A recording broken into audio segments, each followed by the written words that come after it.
The Lakers just made one thing very obvious. They played till the last second. The game itself came down to a critical mistake by the Jazz. Colin Sexton had the ball in the closing seconds with a real chance to win it for Utah, but their coach called a timeout at the worst possible moment, taking the ball out of Sexton's hands. That decision gave the Lakers just enough breathing room to hold on for the win, 105-104. LeBron James was absolutely dominant in this game. He played 36 minutes and dropped 27 points while dishing out 14 assists and grabbing 5 rebounds. Even though his three-point shot wasn't falling, he went 0 for 9 from deep. He still proved why he's one of the greatest ever. LeBron controlled the game with his passing and decision-making, showing that he doesn't need a jumper to make a massive impact. Anthony Davis had a monster bounce-back performance. He logged 38 minutes and racked up 33 points, 13 rebounds, and 2 steals, while shooting 13 for 26 from the field. Davis was everywhere, whether it was cleaning up on the boards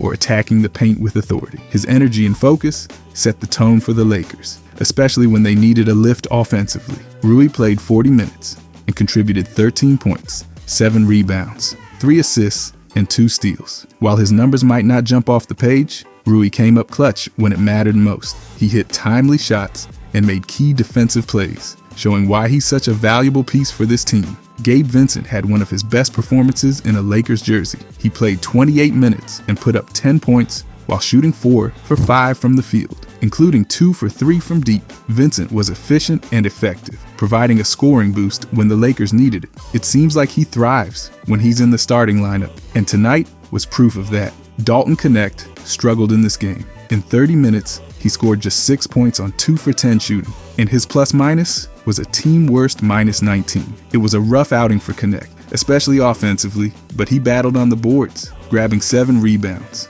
Even on an off night, he found ways to contribute, but this was definitely his toughest game as a pro so far. Max Christie was a quiet hero for the Lakers. He played 30 minutes, scored 12 points, and grabbed 5 rebounds. Christie also set a career high by hitting 8 of 10 free throws, and his plus-minus of +10 showed how impactful he was. Without his contributions, especially at the line, the Lakers probably don't win this one. Jalen Hood-Schifino didn't put up flashy numbers, but he led the team with a plus-minus of +12. His presence on the floor was undeniable as he made smart plays and provided energy on both ends. It's not always about the stat sheet. Sometimes it's about the little thing, and Hood-Schifino brought that tonight. This was a hard-fought victory for the Lakers, with contributions coming from everywhere. Even though some players had off nights, others stepped up when it mattered most. This team is finding ways to grind out wins, and that's the kind of resilience that builds momentum. By the way, if you guys enjoy these deep dives,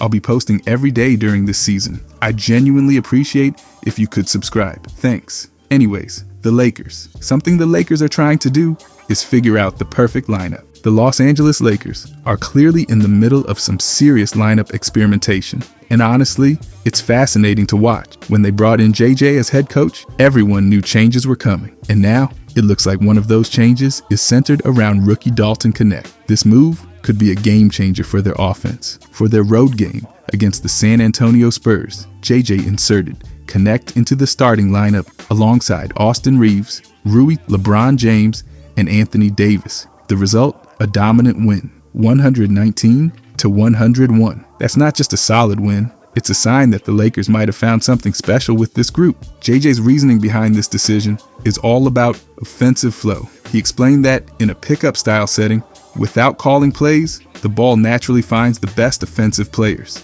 And Knecht has earned the trust of guys like LeBron, Anthony Davis, and Austin Reaves. That's a big deal. JJ mentioned that Knecht doesn't need plays run for him because he's so good at creating opportunities. His cutting, spacing, and ability to find open windows make him a perfect fit with this lineup. Here's the thing. Knecht's impact on the offense isn't just noticeable, it's measurable. When he's on the floor, the Lakers score 119.5 points per 100 possessions. Compare that to when he's on the bench, where they drop to 109.7. That's the biggest individual swing on the team. For a rookie, that's beyond impressive. Now, Knecht isn't the most consistent scorer on the roster, but when he's in rhythm, he's nearly unstoppable. This move signals that JJ is putting a heavier emphasis on offense, which makes sense considering some of the recent struggles from Anthony Davis. While AD is still a major force on the team, his scoring has dipped at times, leaving the Lakers needing another reliable option. Connect stepping into that role could be exactly what they need to maintain an offensive flow. But let's be real, this isn't just about Connect. The entire starting five is being designed to maximize their strengths as a unit, with LeBron still playing at an elite level at almost 40 years old, and Austin Reaves showing his versatility. There's a lot of firepower. Rui adds a different dimension, and Anthony Davis, even when he's not at his best, remains a defensive anchor and offensive presence. The addition of Connect might just be the spark that pulls everything together. This lineup change also highlights JJ's willingness to adapt and experiment, which is crucial in a long NBA season. The Lakers are currently 6th in the Western Conference with a 12-8 record. That's solid, but they're aiming higher. To climb the rankings, they'll need to find a consistent formula that works night in and night out. Of course, starting Connect isn't a guaranteed solution. There will be nights when the offense struggles or when matchups expose weaknesses. But what this move does is give the Lakers a better chance to develop a rhythm. JJ is clearly thinking long-term here, envisioning how Connect can continue to grow into a key piece of their offensive puzzle as the season progresses. For Davis, though, bouncing back offensively is still critical. He's one of the team's cornerstones, and when he's dominant, the Lakers are nearly unstoppable. Connect's emergence doesn't replace the need for AD to be at his best, it complements it. With Connect stepping up, it could relieve some of the pressure on Davis and allow him to find his groove again. What's really exciting is how much potential this lineup has. The combination of youth and experience, versatility, and skill gives the Lakers a unique edge. JJ's approach to coaching, focusing on letting the ball find the best players naturally, fits this group perfectly. It's less about forcing things and more about playing to their strength. As the season moves forward, keeping this lineup intact could help the Lakers build the chemistry they'll need for a deep playoff run. They've got the pieces, and now it's about putting them together in the right way. Watching Connect grow into his role, alongside guys like LeBron and AD, is going to be one of the most intriguing storylines for the Lakers this year. This isn't just about winning games in December or January, it's about preparing for what's to come when the stakes are highest. And if Connect continues to have this kind of impact, the Lakers might have found a secret weapon to help them chase another championship. Watching last night though, there was one guy I was really impressed with, and that's Rui. I want to talk about him for a second. Rui made some clutch buckets last night, which is why he's the thumbnail of this video. But Rui has been quietly effective for the Lakers this season, delivering exactly what they need from a reliable 5th or 6th option on the team. He's averaging 12 points per game, which ties him for 101st in the league in scoring. While that might not turn heads at first glance, his role isn't about carrying the scoring load. It's about complementing stars like LeBron James, Anthony Davis, Austin Reaves, and Dalton Connect. And in that role, Rui has been thriving. One area where Rui shines is his efficiency as a scorer. He's averaging 1.1 points per field goal attempt, a number that shows he's making the most of his opportunities. Whether he's knocking down a mid-range jumper or spacing the floor with his three-point shot, Rui has been a consistent offensive weapon when called upon. Breaking it down further, he's averaging 2.7 made two-pointers and 1.6 made three-pointers per game, all while taking just under 10 shots a night. That's impressive for someone who isn't the focal point of the offense. His effective field goal percentage, which takes into account the added value of three-pointers, is 52.5%. That puts him ahead of 48% of players in the league. It's a stat that reflects his ability to score efficiently, whether he's working from mid-range or beyond the arc. And when you look at his true shooting percentage, an even more advanced metric that factors in free throws, he's sitting at 56%, better than 53% of players. These numbers show that Rui has been incredibly reliable in converting his scoring opportunities. But Rui isn't just about putting points on the board. He's also contributing on the glass, pulling down 5.3 rebounds per game. That ranks him 77th in the league. And while it might not put him among the elite rebounders, it's exactly the kind of production the Lakers need from him. He's active on both ends, fighting for second chance points and helping secure defensive boards to end opposing possessions. His ability to complement Anthony Davis in the front court gives the Lakers a steady presence when Davis needs a breather. Passing isn't the main focus of Rui's game, but he's still managing 1.6 assists per game. While this number doesn't place him among the league leaders, he ranks outside the top 150. It's a reflection of his willingness to keep the ball moving within the Lakers system. He understands his role perfectly. Score when the opportunity is there but make the right play if a teammate has a better look. Shooting has been another key aspect of Rui's game this season. He's hitting 44.2% of his shots from the field, which is solid, though there's room for improvement. His ability to space the floor with his shooting has been crucial for the Lakers' offense. He's averaging 1.6 made three-pointers per game, a testament to his ability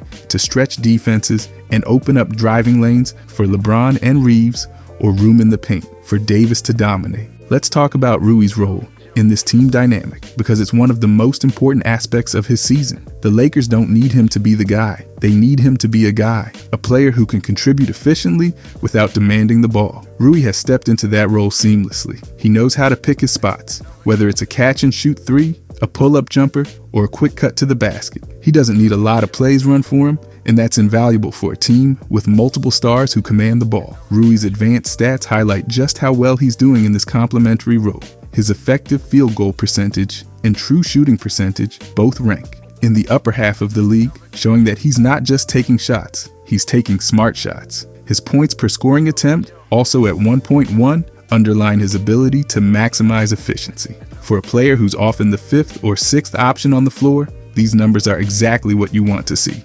Defensively, Rui's impact has been steady, even if it doesn't always show up in the box score. He's versatile enough to guard multiple positions, and his size and strength make him a solid presence against forwards and even some bigger guards. While defense isn't the part of his game that grabs headlines, it's another area where Rui understands his role and executes it well. Rebounding has also been a strong point for Rui. Those 5.3 boards per game might not scream dominance, but they're crucial in key moments. Whether it's grabbing a defensive rebound to end a possession or securing an offensive board to give the Lakers a second chance, Rui's contributions on the glass can't be overlooked. He's active, physical, and has a knack for being in the right place at the right time. One of the things I've enjoyed watching this season is Rui's ability to rise to the occasion when the team needs him. He might not be the go-to guy on a nightly basis, but when the Lakers need a spark or a key play, he's often there to deliver. That clutch factor is something that doesn't always get enough credit, but it's a huge part of why he's been so valuable this season.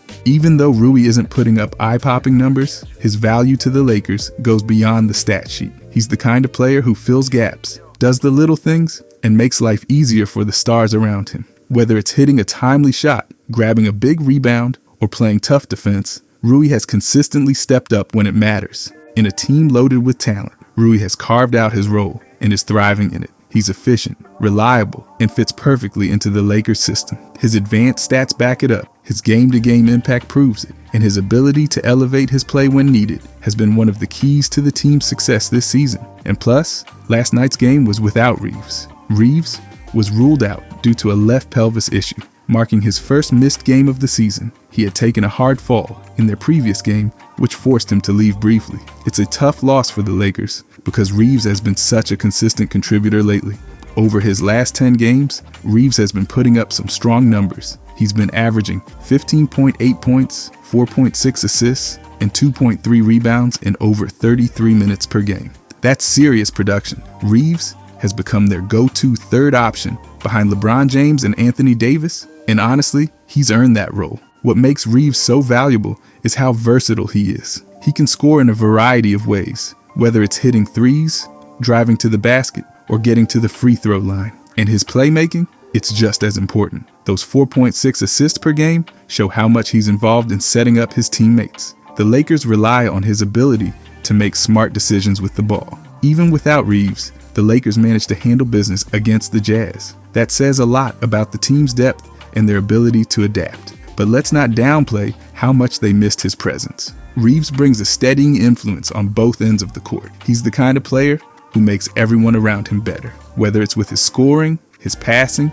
or just his basketball IQ. It's clear that Reaves has become a cornerstone of this team. As soon as he's back, he'll be right there making an impact. For now, though, the Lakers showed they can dig deep and get the job done even when one of their key guys is out. That's what championship-level teams do. After him, though, I want to talk about Anthony Davis. AD had a monster game last night. Anthony Davis might be playing the best basketball of his life right now. All these stats I'm about to say come from Basketball Index. At 31 years old, he's not just maintaining his status as an elite player. He's redefining what dominance looks like on both ends of the court. let's dive into the numbers, because what Davis is doing this season is absolutely incredible. First, let's talk about his defense. This season, Davis is saving more points at the rim than at any point in his career. That's right, he's turning back the clock and somehow reaching new heights in his 30s. This is the most shots he's ever saved at the rim, which is saying something considering his already impressive career. The second most shots he saved at the rim came last year when he was 30, and third on that list was all the way back when he was 27. The consistency and improvement are mind-blowing. He's proving that even as the years go by, he's still finding ways to elevate his game. But Davis's defense doesn't stop at the rim. His perimeter isolation defense ranks in the 91st percentile. Let that sink in for a second. He's better than 91% of players in the league at locking down opponents in one-on-one situations. That's not something you typically expect from a big man. Most players, his size, struggle to stay in front of quicker guards, but Davis makes it look effortless. His footwork, timing, and instincts on the perimeter are second to none. Now, let's move to his shot blocking, where Davis continues to dominate. He's in the 87th percentile for blocks per 75 possessions. That's elite territory. Every night, he's swatting shots left and right, and his timing around the rim is just incredible. He doesn't just block shots, he sends a message to opposing players. Think twice before coming into his paint, and while his blocking is a highlight, his steals shouldn't be overlooked.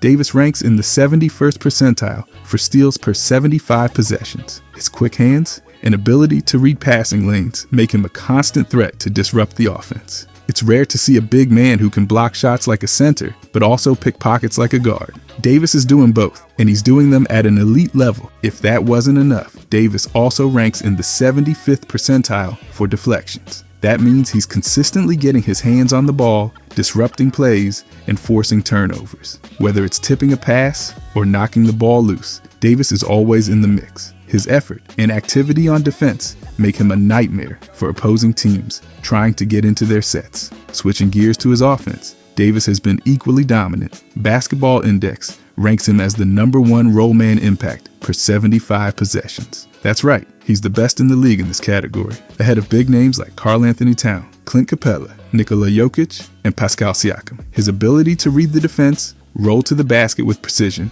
and finish plays has been a game changer for the Lakers. And speaking of finishing, Davis ranks second in the league in finishing talent, just behind Giannis. That's elite company. He's ahead of players like RJ Barrett, Jason Tatum, and Daniel Gafford, all of whom are known for their ability to score in the paint. Davis's combination of size, athleticism, and touch around the rim makes him nearly impossible to stop when he's attacking the basket. What's so impressive about Davis this season is how complete his game has become. On defense, he's anchoring the Lakers with his rim protection, perimeter defense, and overall disruptive presence. On offense, he's a force as a roll man and finisher, consistently making an impact in the most important areas of the game. He's not just excelling, he's dominating, and he's doing it in every facet of the game. It's not just about the numbers, though those are impressive enough on their own. It's the way Davis is playing that stands out. He's showing a level of focus, determination, and energy that's been unmatched in his career.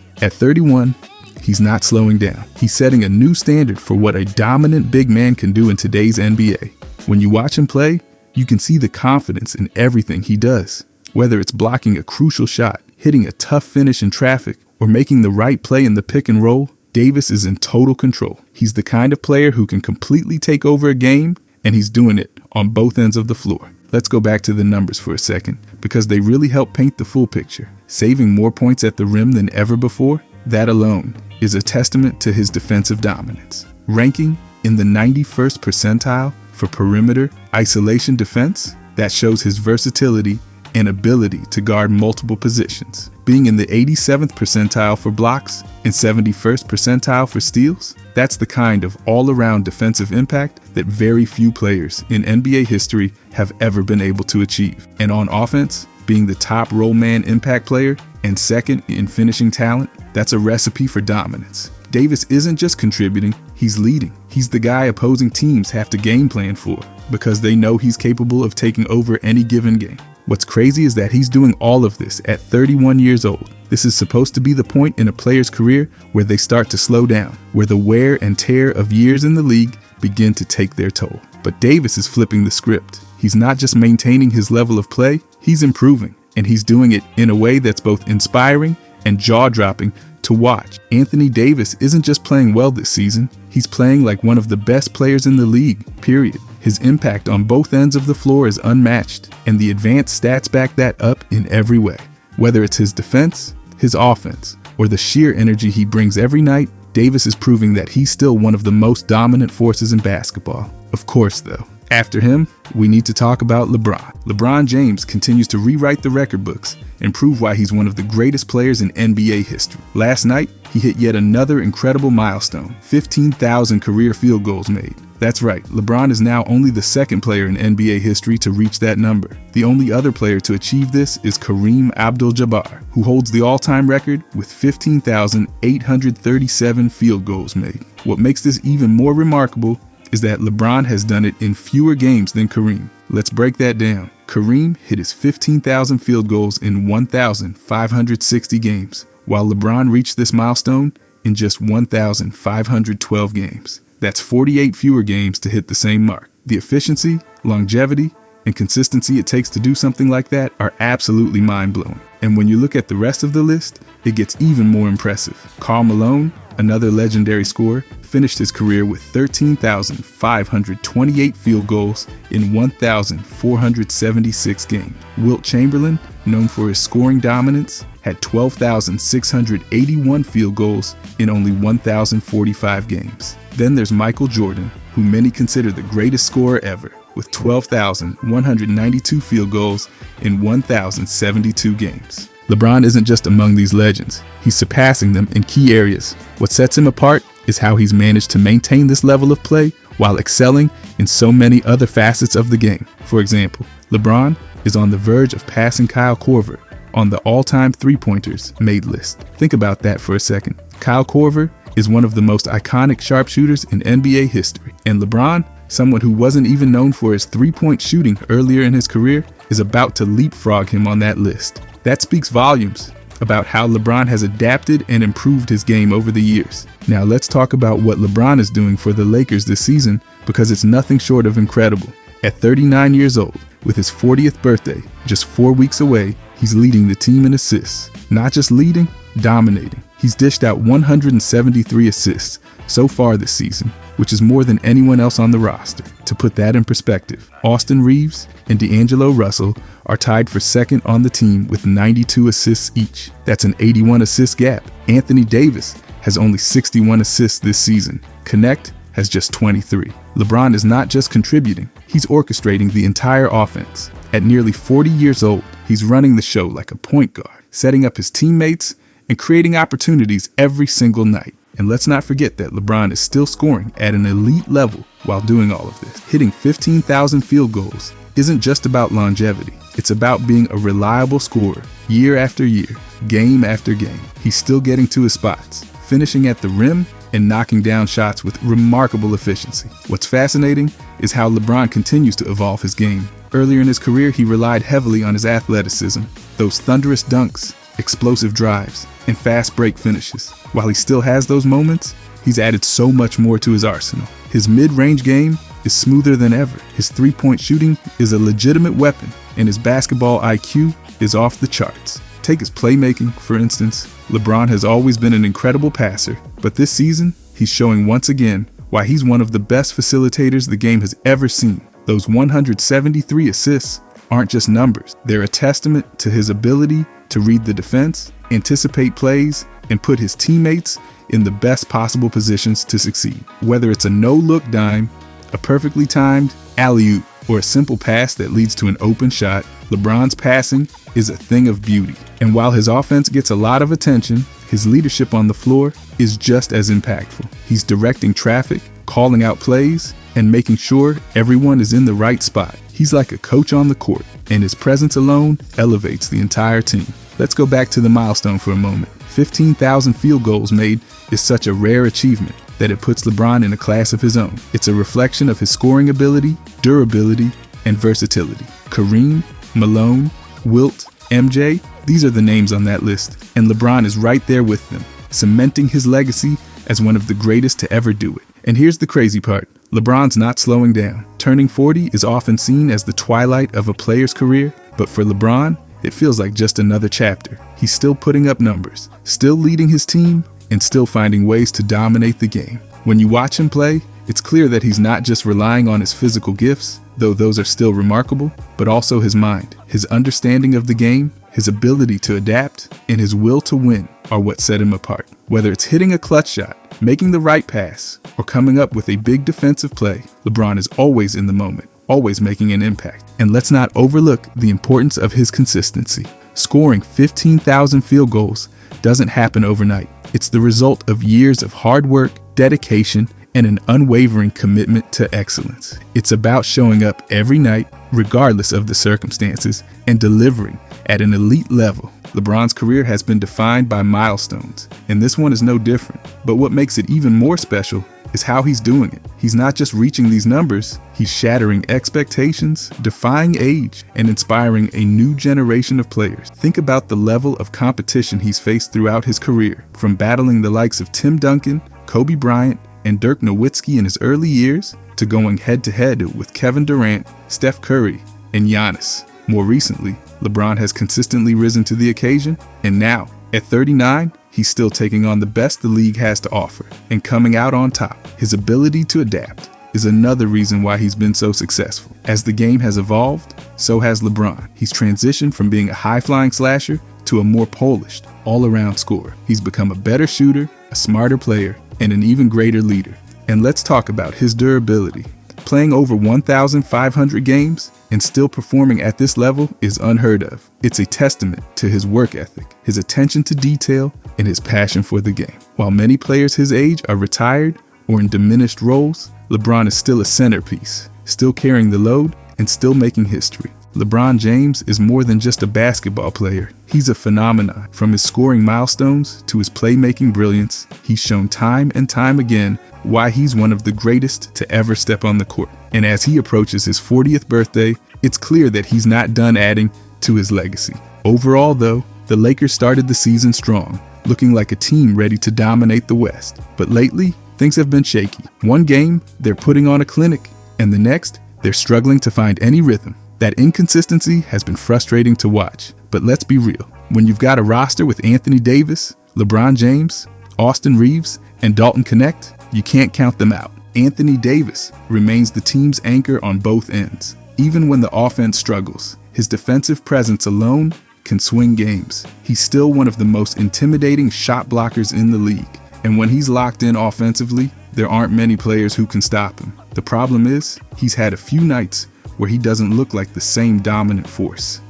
If the Lakers want to get back on track, they need Davis at his absolute best, consistently. Then there's LeBron James. I mean, what else can you say about him? At nearly 40 years old, he's still out there making history every other night. His leadership and ability to take over games are unmatched. And when the Lakers need a spark, LeBron delivered. But even he can't do it all by himself, especially at this stage in his career. That's where guys like Austin Reaves come in. Reaves has been solid for them, filling in as the third option. He's not just a role player, he's a legit difference maker. His ability to knock down shots, create plays, and defend has made him one of the most reliable pieces on this team.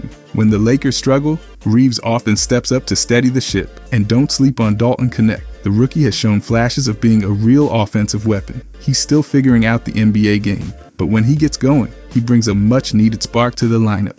His presence gives them an extra layer of scoring, and that's huge for a team looking to find balance. Sure, the Lakers have been inconsistent, but this isn't a team you write off. They've got the talent, the experience, and the potential to figure things out. If Davis stays aggressive, LeBron keeps leading, and Reaves and Knecht continue contributing, this team can turn things around in a hurry. If you guys enjoyed this, I'll be posting every day during this season. I genuinely appreciate if you could subscribe. Thanks for watching.